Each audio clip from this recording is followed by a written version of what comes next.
Tribuna Livre, com Jaécio Carlos.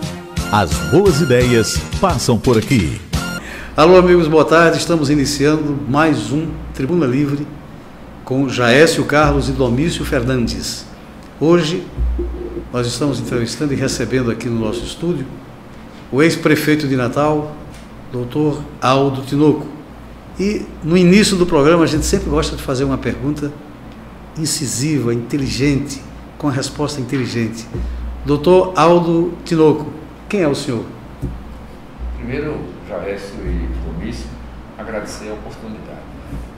Altamente lisonjeado pelo convite. Muito obrigado.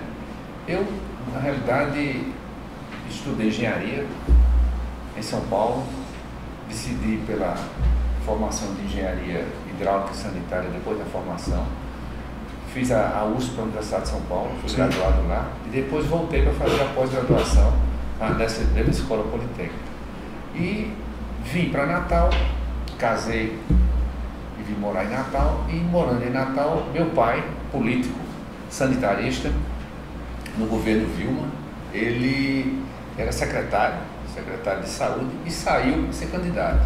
Sim. Como eu tinha o nome dele, aí não era mérito meu, foi por causa dele, do meu pai, tá certo? E trabalhando na engenharia. Você foi uma espécie de alter ego do seu pai. Exatamente. Foi tipo assim, como é com quem a gente bota para a secretária? Pega Aldo Tinoco, filho, e não precisa dizer que é filho de Aldo Tinoco, pai, né?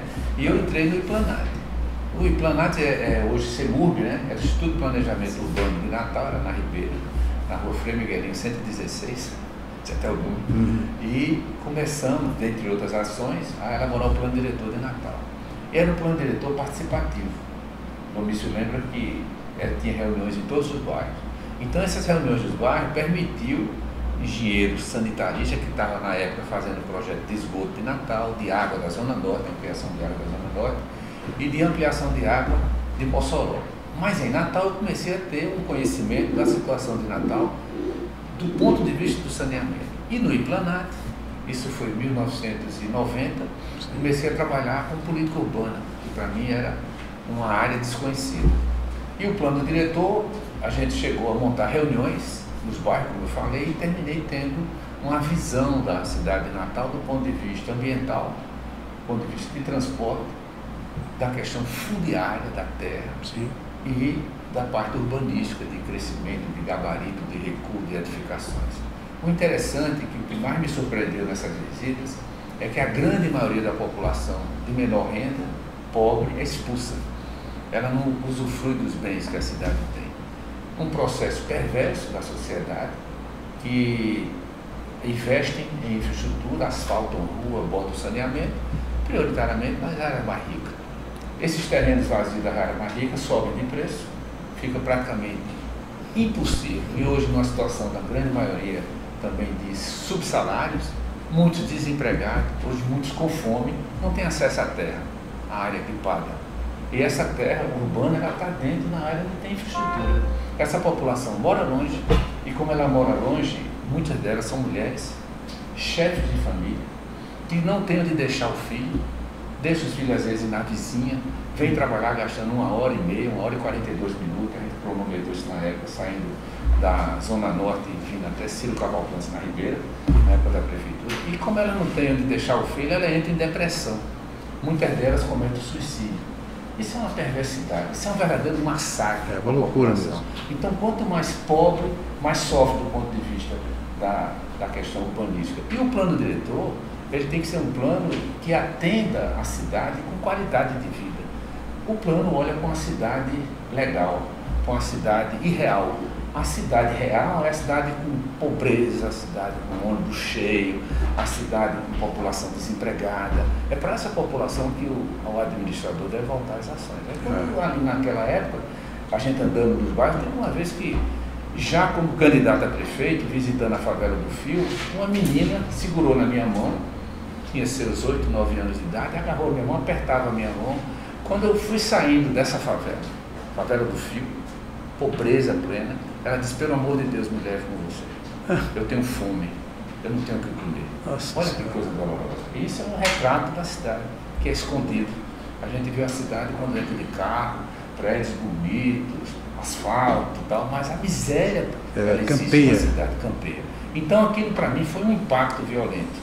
Ainda no plano diretor, me trouxe para mim um conhecimento da cidade de Natal, que eu não tinha esse conhecimento. Primeiro, a realidade social, a falta de acesso dessa população à área equipada. E tem, na época, estudando o plano diretor, já existia a Constituição Federal, a Constituição Estadual e a Lei Orgânica do município. A Constituição Estadual, ela tem um capítulo da política urbana, com 2 artigos, o artigo 182 e o artigo 183. O artigo 182, ele fala que as cidades com mais de 20 mil habitantes devem elaborar seus planos diretores, são obrigadas a elaborar seus planos diretores. Isso foi reproduzido na Constituição Estadual e também na Lei Orgânica. O nosso parece que foi aprovado agora, semana passada. O plano diretor foi sancionado, né, pelo prefeito. Né? Mas o interessante é que você tem nesse artigo 82 um parágrafo 4, que, como diz Montesquieu, né, é o espírito da lei. O que é que representa esse parágrafo 4? As áreas que são vazias, as áreas subutilizadas. Olha a importância desse parágrafo na Constituição Federal. Áreas vazias, áreas subutilizadas, prédios não utilizados. Olha a Ribeira, quanta quantidade de prédio vazio que tem. O que é uma subutilização? Você pega uma quadra, um quarteirão, tem uma construçãozinha e o cara está especulando, está esculhambando a administração, metendo o pau no prefeito para você botar infraestrutura, para você asfaltar, e cada infraestrutura que bota, o terreno sobe de preço. Para cada investimento público pago por todos nós, você está enriquecendo aquele proprietário individual. E a cidade, esse terra cara, o que é que acontece com a população? A gente chama de gentrificação, expulsão branca. Ela é expulsa, ela vai morar nas piores áreas. Há pouco a gente falava aqui, antes da gravação, você tem, falava da Lagoa Zé Sarney, que ela contribui para a Lagoa dos Barreiros, e pela Tocantins a gente chegou a fazer a galeria que joga na Lagoa Azul. Mas se você olhar a Zona Norte, pegando a Zona Norte como exemplo, você logo depois da ponte, você tem a Tomás Landim. Aí você pega da Tomás Landim até a Paulistana, a Caraú, antes da Paulistana, a Caraú. Se você vê ali, na própria Igapó, Santo Agostinho, Santo Inácio, Marcílio Dias, Henrique Dias, Santa Luzia, todas essas ruas paralelas, ela tem uma população que mora em casas geminadas, casas pregadas uma na outra, que quando a usa não era saneada, a gente chegou a fazer saneamento na época da prefeitura, as fezes eram lançadas em poços absorventes, não eram poços secos. Quando enchiam, eram tirados com caneco, as fezes jogadas na sarjeta. Essa água de chuva, quando vinha, carregava essa contaminação, e se você olhava o estado de saúde pública, você tinha pessoas com diarreia, com verminose, gastroenterite, muitas delas mal alimentadas, morriam. Tá certo? Então você veja que o aspecto do saneamento ele é um aspecto de saúde pública. A própria água de chuva, que você tem lixo jogado a céu aberto, a gente chama água, abrigo e alimento. Tem esses 3 A's, tem o rato, tem o roedor. Meu querido, aqui eu ia falar 10 horas, vocês iam terminar a entrevista, até que ele chamou de meu querido. Irmão Aldo Tinoco Filho, que eu tive o prazer de trabalhar na sua administração. Antes de você falar, eu só vou dizer o seguinte: o caso de leptospirose da urina que é o problema de saúde pública. Só e essa eleição dele parece que foi espiritualizada, porque Aldo derrubou no sistema com 961 votos. Lembra? Você conseguiu se eleger com 961, nunca esqueci. Verdade. E foi o prefeito que eu acho que durante esses anos que nossa capital tem, não foi feito nenhum saneamento tão completo, tão complexo também quanto Natal. E você lançou também o OP e PDP, o Orçamento Participativo, como plano diretor participativo. Então fale sobre o OP, o Orçamento Participativo, junto com a comunidade, e o plano diretor participativo, que agora, depois de mais de 20 anos, é que estão se discutindo nos estados e nos municípios. Vamos falar sobre o OP e PDP. A questão orçamentária, né? A gente tem o PPA, né? Que é chamado Plano Plurianual. Ele tem uma duração de 4 anos. Quando você assume, você pega no seu primeiro ano de governo o final do PPA da gestão passada. Mas você prepara o seu PPA com um horizonte de 4 anos. Você pega mais 3 anos do seu governo e pega um ano próximo. A partir do PPA você tem a LDO, Lei de Diretriz Orçamentária. E a LOA, que a gente chama que é a Lei Orçamentária Anual. Todo ano se aprova a Lei Orçamentária, que tem que obedecer a Lei de Diretriz, e o PPA, que é aquela previsão. O plano diretor, ele tem metas, ele estabelece ações. Quando a gente assumiu o governo, tá certo? A gente fez um planejamento estratégico situacional.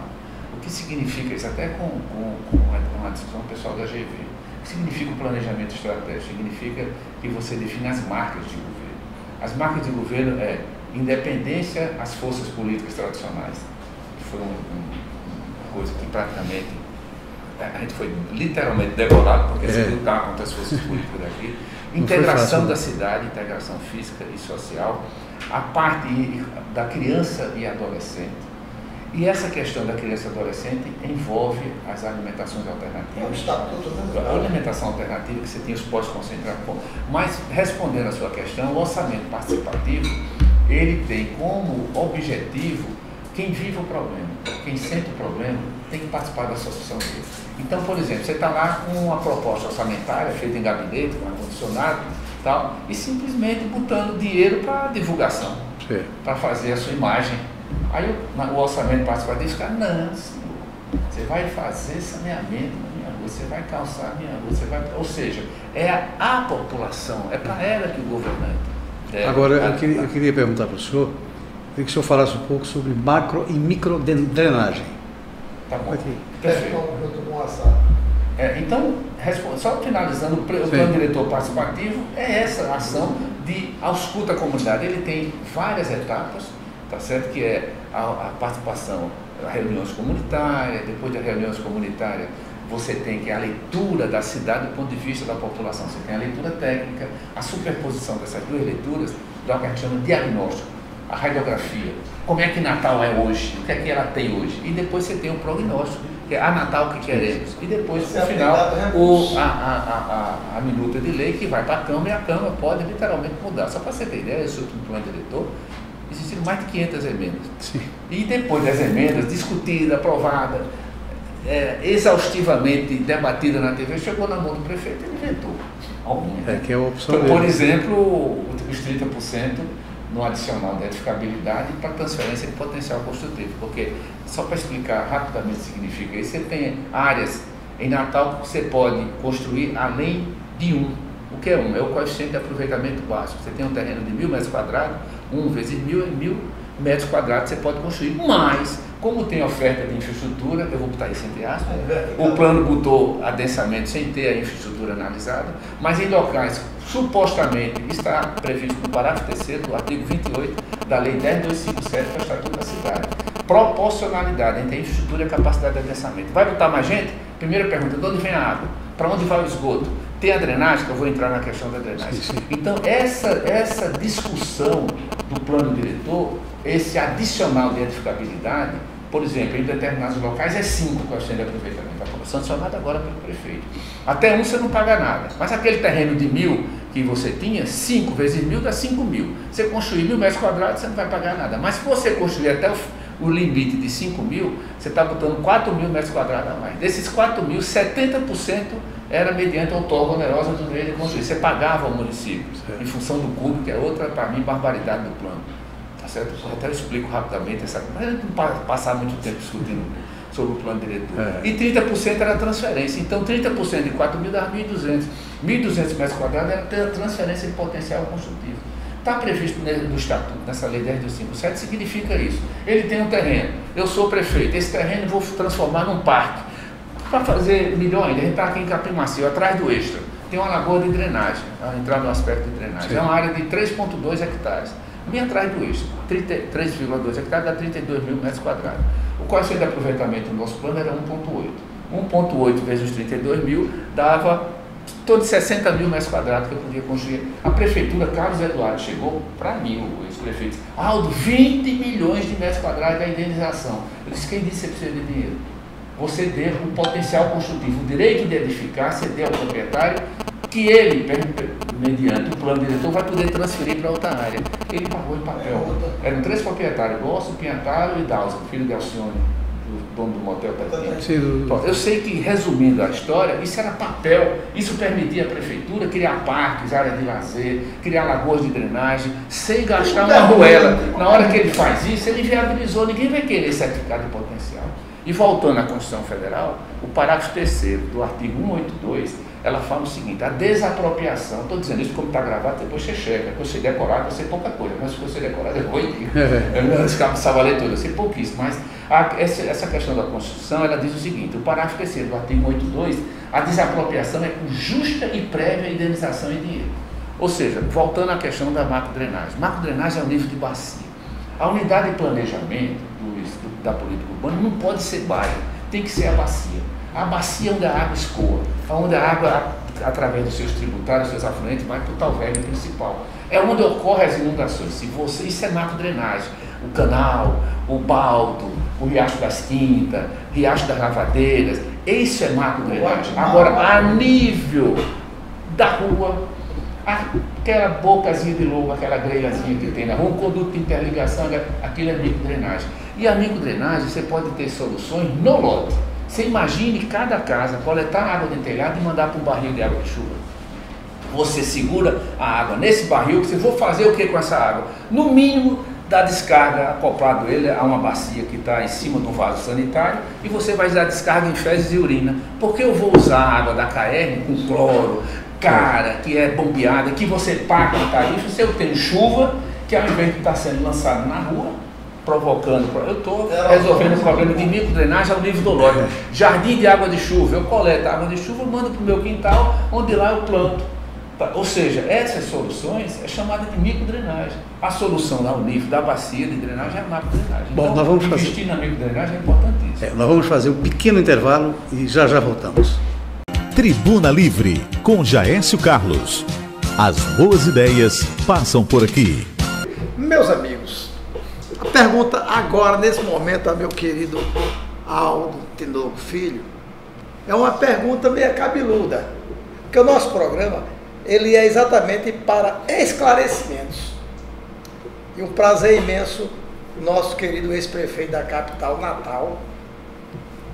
Aldo, Natal, que tem 442 anos, né?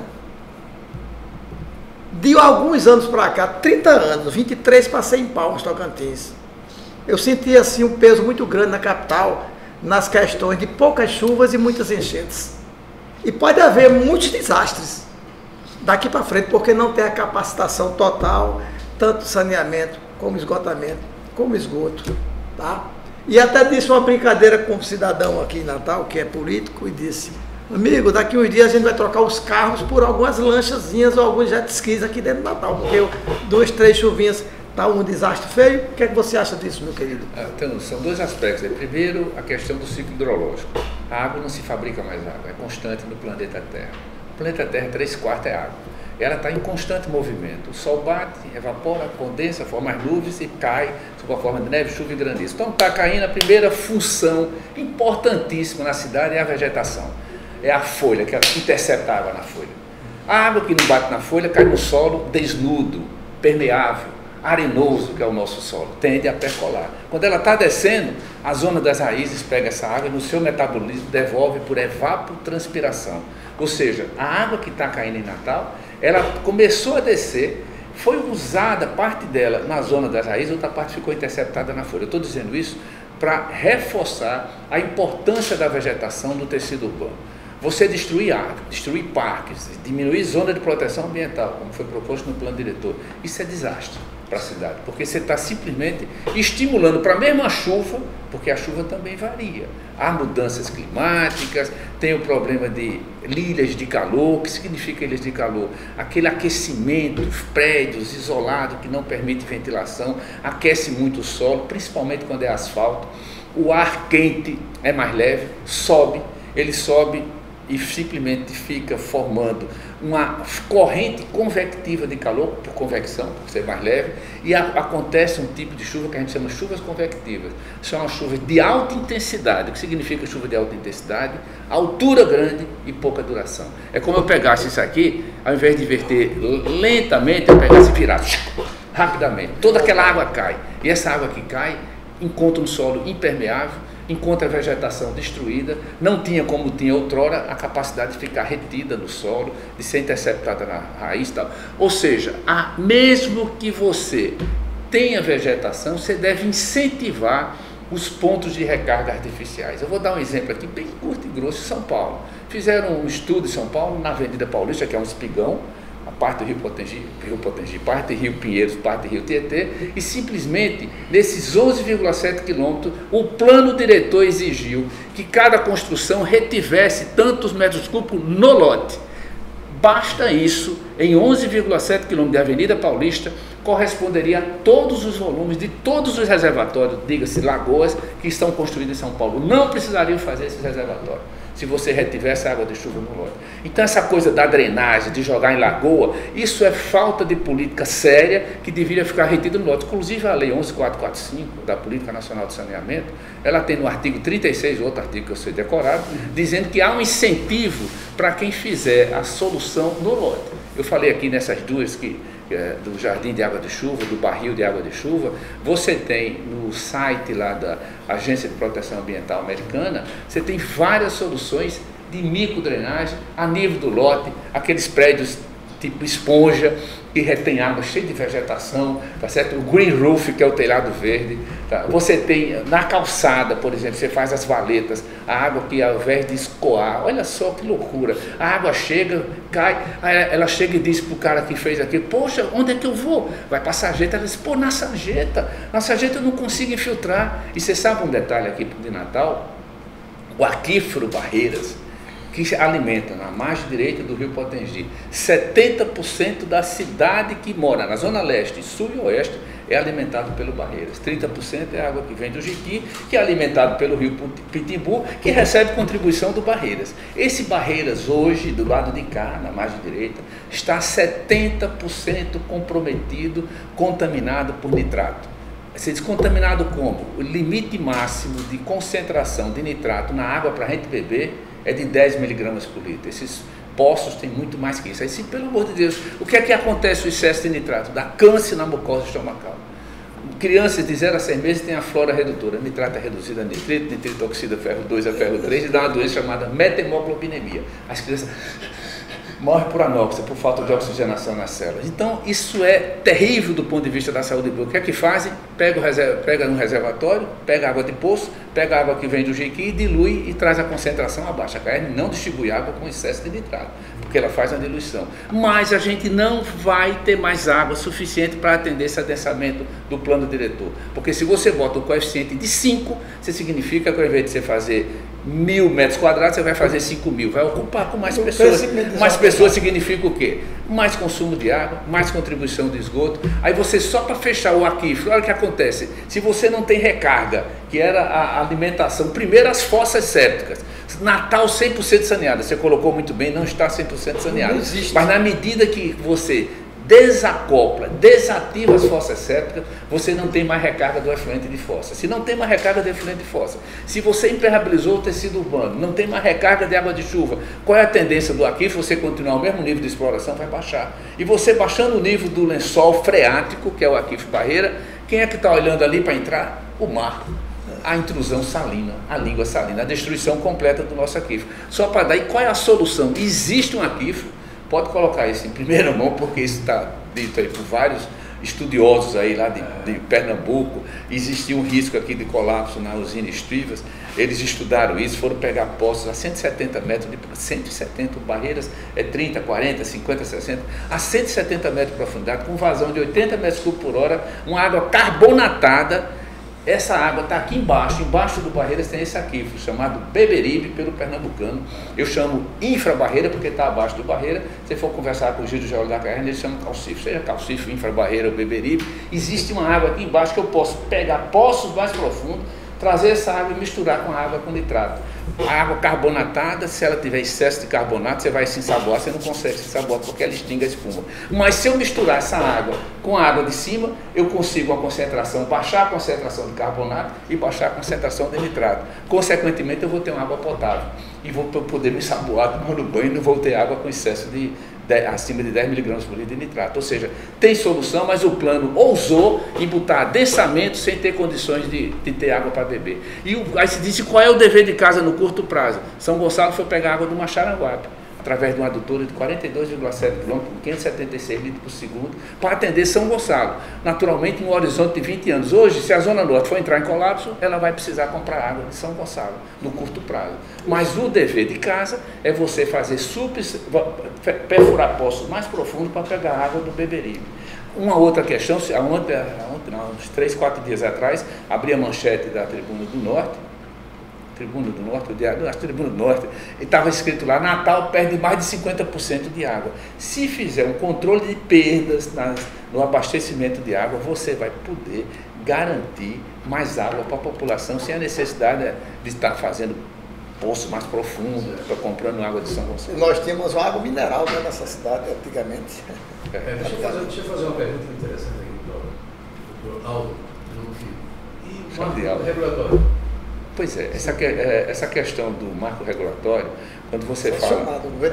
Sancionou a 14026, é a lei, a nova lei aí do que estipulou o novo marco do saneamento. A questão do incentivo à privatização, já conversei isso com você, é simplesmente ter uma regulamentação. Se você for uma iniciativa privada, você ganhou a concessão de água e esgoto de Natal. Aí tem uma população pobre, que não tem condições de comer. Você vai fazer investimento em água lá, não vai poder cobrar tarifa que ninguém vai pagar. Aí você vai cortar a água dela. Você não tem condições. Se é privado, você não vai investir para pobre. Não tem condições de investir. Então, essa questão tem que ter... O empresário quer lucro. Quer lucro, exatamente. Então, a população desfavorecida, a população vulnerável, ela não vai ter acesso à água. Então, tem que ter, na decisão de privatização, obrigação de investir para a população carente, para a população pobre. Que sem água ninguém vive. E essa grande agora eu vou dar outra informação aqui, que final que eu não poderia deixar de dizer. Existe a água do mar. Se você pegar a água do mar e medir o pH dela, é um pH de 8,4, alcalino. Se você vai com o mar por aqui, água parada, sem ser lançamento de água contaminada, pega a água na altura da cintura, água do mar, guarda essa água, 2 a 3 dias, depois você mistura uma parte do mar, 3 do filtro. Mas que loucura é essa? É o ambiente interno seu. Você tem, quando o seu suor, você já passou a mão assim, já sentiu que ela é salobra? É salobra. Já sentiu a sua lágrima? É salobra. O ambiente interno nosso, ele tem 9 mil miligramas por litro de sais. Todos os sais da tabela química de Mendeleev. E o René Quinton, francês, na época de 1897, ele teve tuberculose e foi morar em frente ao mar.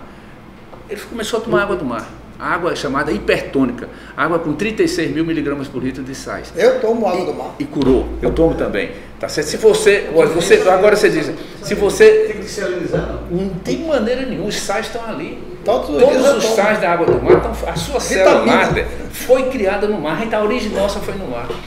Só que você tem hoje 4 vezes, você tem 9 mil, água do mar é 36 mil, 4 vezes 36, 4 vezes 9, 36 mil. Então é por isso que é 4 partes, uma do mar, 3 do filtro. Se você beber essa água, continua. Primeiro você não tem mais fome. Resolve o problema de desnutrição. O René Quinton, pura hipertônica, por isso você não tem problema de gastrite. Não tenho nada, graças a Deus. Porque tem uma qualidade. Bebeu, está de ressaca, vai comprar magnésia besurada em farmácia. Tome água do mar. Tome água do mar. Essa informação mas me chamaram de doido. Agora, pois é, veja só, você bota no YouTube, para evitar que a gente está fazendo receita médica aqui, dizer beber água do mar, o benefício da água do mar. Uma hérnia de disco, magnífico. Se você injeta água isotônica, por que eu chamo isotônica? Porque vai ter a mesma concentração do seu ambiente interno.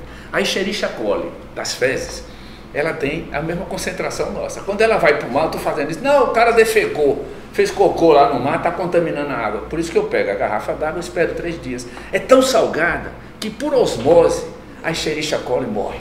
Ela seca e morre. Então você tem, sem risco, com 3 dias da água, você pode beber à vontade. Eu prefiro fazer a mistura. Se eu estou com ressaca, eu vou tomar água do mar. Quando eu viajo para Palmas, 3 dias de viagem, eu levo 2 litros d'água. O René Quinton, que é conhecido como Plasma de Quitões na internet. Ele escreveu livros sobre meio orgânico. L'eau de mer, que é francês o cara, né? Água do mar, meio orgânico. Ele foi chamado, começou a abrir dispensário médico na Suíça, na Espanha. O rei do Egito chamou, salvou milhares de crianças da desnutrição. Agora eu vou dizer uma coisa aqui, espero que amanhã ainda esteja vivo. Por que não divulgam isso? Porque não interessa a indústria farmacêutica. É igual a história da carraça. A grande realidade é essa. Eu como argila. Agora salva milhares de vidas. Você já comeu argila? E esse litoral nosso É fantástico. é fantástico. Você já comeu argila? Não tem porquê. Uma pedrinha de argila, já comeu argila? Não, nunca tive essa experiência. Mas a argila também é vitamina. Pois é, mas a água do mar, mas a água do mar, se você for ver depoimentos médicos na internet, é fantástico. Como todos os dias. Pois é. O que provoca aquela bócio é a falta de iodo. Iodo, está presente. Cálcio, magnésio, os alcalinos, hidrogênio líquido, sódio, potássio, sais de flãs, berílio, magnésio, cálcio, troço, barihide, hidrogênio líquido, sódio, potássio. Ou seja, todos eles estão presentes na água do mar. Na mesma. Qual é o melhor horário para se tomar banho? Não, aí a questão é o seguinte: para você pegar água, se você tomar um banho de mar, não vai tomar banho de água doce, não. Fica um pouco com sal. 6 horas da manhã, rico. 5, 6 horas. Não, eu chego lá, estou me coçando, vai tomar banho. Pode tomar água doce, banho de água doce. Segura esse sal, deixa ele penetrar no seu organismo. Muito bem. Tome água do mar, tome água do mar. Deixa 3 dias lá para ter a garantia de que não tem. Eu pego água ali no Miami, bicho. Tá certo? Aqui, entre Areia Preta e o início da costeira. Pego, estou com 2 aqui no carro. Quiser até toma. Eu pego aqui hoje no morro, eu pego no morro ali, não tem a praia da Lagamar. Eu pego ali. Ele pegou sangue de um cachorro, um perro que ele chama em espanhol, né? O René Quinton, tirou o sangue, injetou água isotônica, curou o câncer. Então, não existe câncer em ambiente alcalino. Agora vai comer carne, churrasquinho, vai meter a cara no porco, álcool, na galinha, tá cheio de azia, com gastrite, toma uma água hipertônica, fica bom. Mas diz que um bom churrasquinho, uma cervejinha bem gelada. Mas depois, ao invés de tomar água do filtro, tome água do Mas foi boa. Eu não como carne, por exemplo, faz 20 anos que eu não como carne nenhuma. Estivemos aqui em Itajaí, o nosso amigo Aldo nós passaremos o dia inteiro conversando. Mas o senhor tem um segundo final, o senhor se despedir à vontade de todos nós. Agradecer a oportunidade e estamos aí prontos para qualquer hora que precisar, estaria à disposição. Uma aula dessa precisa ser gravada. É o que você faz desde formado, repetindo isso todo dia, você é decorado. Não é de conhecimento, não. A maior parte aqui é. O nosso programa ele vai ser impulsionado e distribuído em todas as mídias sociais. Vamos gerar o link no YouTube e com isso a gente divulgar bastante. Foi muito interessante. Muito obrigado. Quero agradecer a sua presença. Eu que agradeço. Foi muito oportuno e olha, eu aprendi muita coisa. Que coisa boa. Muita coisa. Eu acho que muita gente que vai ouvir esse nosso programa vai também beber água do mar. E vai me convidar para ser um dos secretários. Não, estou fora. Política, traseira de burro e rio cheio. Então, isso, a sua despedida do nosso programa. Essa aula, que eu já conhecia uma parte, né? E as afinidades são coisas de Deus. Então, se ele está nesse momento conosco, com essa entrevista, e falou sobre a natureza e o conteúdo que nós precisamos em Natal, sabe o que é? É honestidade, não é isto, Aldo? Honestidade às pessoas que governam nossas cidades, aos governantes, e ser mais natural e viver bem, sem precisar de estar tomando veneno de remédio caríssimo de laboratório. O nosso laboratório é nossa terra, e nossa terra é Natal. Que Deus abençoe essa grande entrevista, essa conversação maravilhosa. Tribuna Livre, com Jaécio Carlos. As boas ideias passam por aqui.